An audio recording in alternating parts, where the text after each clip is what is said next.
Hi every one, good evening. നമ്മൾ ഇന്ന് discuss ചെയ്യുന്നത് നമ്മുടെ കമ്പാരിറ്റീവ് പൊളിറ്റിക്സിൻ്റെ യൂണിറ്റ് വൺ ആണ് നമ്മൾ ഡിസ്കസ് ചെയ്യുന്നത്. Meaning, nature and scope of comparative politics.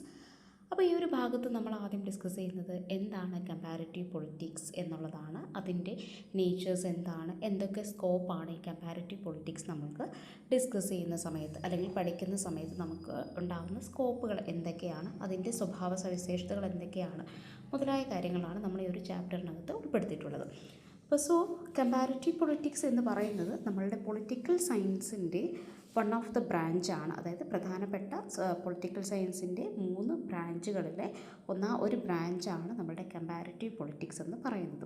അപ്പോൾ ഇതിനകത്ത് നമ്മൾ പ്രധാനമായിട്ട് ഡിസ്കസ് ചെയ്യുന്നത് ഗവൺമെൻറ്റുകളും ഗവൺമെൻറ്റിൻ്റെ സിസ്റ്റംസും തമ്മിലുള്ള ബന്ധത്തെയും അതോടൊപ്പം തന്നെ അവ തമ്മിൽ വ്യത്യസ്ത രാഷ്ട്രങ്ങളുമായിട്ട് ബന്ധപ്പെടുത്തിക്കൊണ്ട് അവ തമ്മിലുള്ള റിലേഷൻഷിപ്സുകൾ എന്തൊക്കെയാണ്, അതിൻ്റെ വേരിയേഷൻസ് എന്തൊക്കെയാണ്, അല്ലെങ്കിൽ അതെങ്ങനെയാണ് നിലനിൽക്കുന്നത്, അതായത് ഭരണകൂടങ്ങൾ എങ്ങനെയാണ് നിലനിൽക്കുന്നത്, ഭരണകൂടങ്ങളുടെ പ്രത്യയശാസ്ത്രങ്ങൾ എങ്ങനെയാണ് വിജയകരമാകുന്നത് അല്ലെങ്കിൽ പരാജയപ്പെടുന്നത് മുതലായ കാര്യങ്ങളെയാണ് നമുക്കിതിനകത്ത് പ്രധാനമായിട്ട് പഠിക്കുന്നത്. ഓക്കെ, അപ്പോൾ ഈ ഒരു സബ്ജക്റ്റ് ഉണ്ടായിട്ടുള്ളത് 20-ാം നൂറ്റാണ്ടുകളുടെ തുടക്കത്തിലും 19-ാം നൂറ്റാണ്ടിൻ്റെ അവസാന കാലഘട്ടത്തിലുമാണ് നമ്മളുടെ കമ്പാരിറ്റീവ് പൊളിറ്റിക്സ് എന്ന് പറയുന്നൊരു വിഷയത്തിൻ്റെ ഉത്ഭവം ഉണ്ടായിട്ടുള്ളത്. ഈ ഉത്ഭവം എന്ന് പറയുന്നത് കമ്പാരിറ്റീവ് പൊളിറ്റിക്സിൻ്റെ ആവിർഭാവം എന്ന് പറയുന്നത് അമേരിക്കയിൽ നിന്നാണ്. അമേരിക്കയിൽ ഒരു കൂട്ടം റിസർച്ച് സ്കോളേഴ്സിൽ നിന്നുമാണ് കമ്പാരിറ്റീവ് പൊളിറ്റിക്സ് എന്ന് പറയുന്നൊരു വിഷയത്തിൻ്റെ ഉത്ഭവം അല്ലെങ്കിൽ അത്തരത്തിലുള്ളൊരു ആശയം ആവിർഭവിക്കുന്നത് പ്രധാനമായിട്ടും 20-ാം നൂറ്റാണ്ടിൻ്റെ തുടക്കത്തിലാണ്.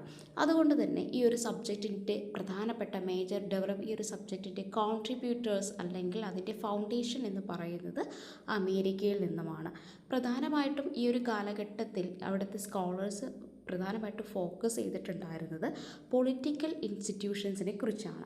അന്ന് നിലനിന്നിരുന്ന രാഷ്ട്രീയ സ്ഥാപനങ്ങൾ, അവയുടെ പെരുമാറ്റ രീതി അല്ലെങ്കിൽ അവയുടെ നിലനിൽപ്പിനെ സ്വാധീനിക്കുന്ന ഘടകങ്ങൾ എന്തൊക്കെയാണ്, അതെപ്രകാരമാണ് പരസ്പരം ബന്ധപ്പെട്ട് നിലനിൽക്കുന്നത് മുതലായ കാര്യങ്ങളെക്കുറിച്ചുള്ളൊരു അന്വേഷണമാണ് കമ്പാരിറ്റീവ് പൊളിറ്റിക്സ് എന്ന് പറയുന്ന ഒരു വിഷയത്തിൻ്റെ ആവിർഭാവത്തിന് കാരണം.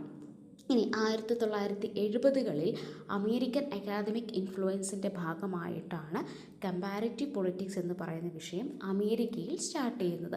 ഇത് കൂടുതലായിട്ടും ഒരു അന്വേഷണങ്ങൾ നടത്തുകയും 20-ാം നൂറ്റാണ്ടോട് കൂടി അത് ഒരു അന്താരാഷ്ട്ര നിലവാരത്തിലേക്ക് ഈ ഒരു സബ്ജക്റ്റിൻ്റെ പ്രാധാന്യം ആളുകളിലേക്ക് എത്തിക്കുവാൻ അന്നത്തെ അല്ലെങ്കിൽ അമേരിക്കൻ സ്കോളേഴ്സിന് കഴിഞ്ഞു എന്നുള്ളതാണ് ഏറ്റവും വലിയ ശ്രദ്ധേയമായിട്ടുള്ള കാര്യം. അതുകൊണ്ട് തന്നെ കമ്പാരിറ്റീവ് പൊളിറ്റിക്സ് എന്ന് പറയുന്ന വിഷയത്തിന് ഒരു ഇൻ്റർനാഷണൽ അല്ലെങ്കിൽ ഒരു അന്താരാഷ്ട്ര തലത്തിൽ അല്ലെങ്കിൽ ആഗോളതലത്തിൽ ഇതിനെ ഒരു ശ്രദ്ധ നേടിക്കൊടുത്തിട്ടുള്ളതിൽ പ്രധാന പങ്ക് വഹിച്ചിട്ടുള്ളത് അമേരിക്കൻ സ്കോളേഴ്സാണ്. 1970-കൾ അല്ലെങ്കിൽ 20-ാം നൂറ്റാണ്ടുകളിൽ നിന്നാണ് കമ്പാരിറ്റീവ് പൊളിറ്റിക്സ് എന്ന് പറയുന്ന വിഷയം ആവിർഭവിച്ചിട്ടുള്ളത്. ഇതിൽ പ്രധാനമായിട്ടും സ്കോളേഴ്സ് മുന്നോട്ട് വെച്ചിട്ടുള്ള ആശയം അല്ലെങ്കിൽ അവരുടെ ഒരു പഠന രീതി എന്ന് പറയുന്നത് പൊളിറ്റിക്സ് വിഷയങ്ങൾ അല്ലെങ്കിൽ രാഷ്ട്രീയ സ്ഥാപനങ്ങൾ അല്ലെങ്കിൽ ഒരു രാഷ്ട്രം എപ്രകാരമാണ് അവിടുത്തെ പബ്ലിക് പോളിസീസ് നടപ്പിലാക്കുന്നത് അല്ലെങ്കിൽ അതിൻ്റെ രാഷ്ട്രീയ സംസ്കാരം എങ്ങനെയാണ്, അതോടൊപ്പം തന്നെ അവിടുത്തെ രാഷ്ട്രീയ സ്ഥാപനങ്ങൾ ഏതൊക്കെ രീതിയിലാണ് പെർഫോം ചെയ്യുന്നത് അല്ലെങ്കിൽ അതിൻ്റെ പ്രവർത്തന രീതികളും മാനദണ്ഡങ്ങളും എന്തൊക്കെയാണ് മുതലായ കാര്യങ്ങളെക്കുറിച്ച് പഠനം നടത്തുക എന്നുള്ളതായിരുന്നു ഇതിൽ നമ്മുടെ അമേരിക്കൻ സ്കോളേഴ്സ് അല്ലെങ്കിൽ കമ്പാരിറ്റീവ് പൊളിറ്റിക്സിന് വേണ്ടിയിട്ടുള്ള അതിൻ്റെ തുടക്ക കാലഘട്ടങ്ങളിൽ കൂടുതലായിട്ട് ഫോക്കസ് ചെയ്തിട്ടുണ്ടായിരുന്നത്.